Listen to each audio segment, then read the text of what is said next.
Здравствуйте, я Вычукжанин Игорь Петрович. Я закончил факультет ремонта и эксплуатации самолетов и двигателей. Это очень такой хороший факультет.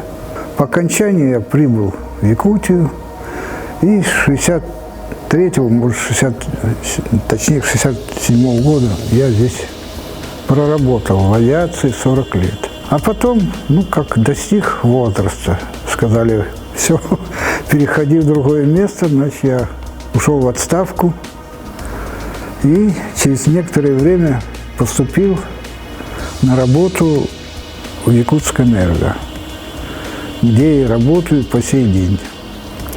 Работаю я мастером дизельной службы сейчас, в данный момент.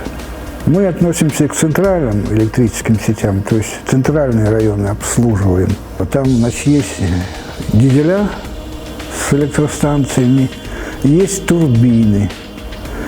Я в основном по турбинам, которые, как говорится, приводят в вращение электростанции аварийные у нас. Аварийные это, так сказать, в основном ГРЭС работает. Но когда линия, с ней что-то случается, приходится отключать, тогда вступает в работу аварийной электростанции. На время ремонта линий, работают наши электростанции.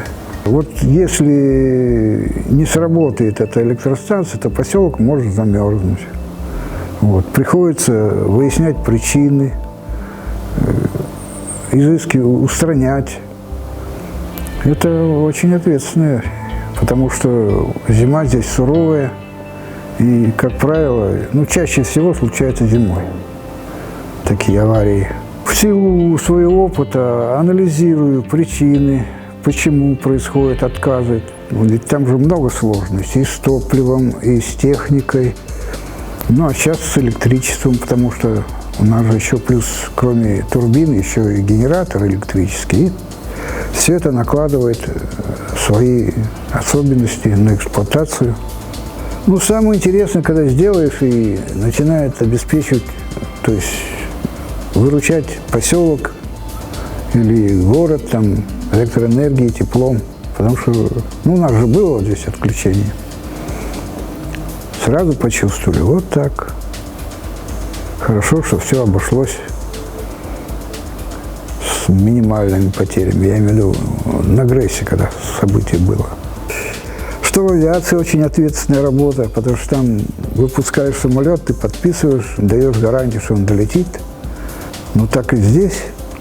Малейшая остановка, где-то линия, столбы упали, провода порвались, поселок обесточен. А если там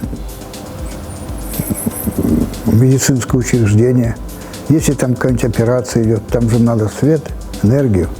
Это очень серьезная штука. И вообще заморозить поселок или город – это, во-первых, убытки большие, а во-вторых, ответственность. Я, конечно, люблю работу. Моя профессия пригодилась. Я доволен, что до сих пор еще могу что-то сделать, что-то обеспечить.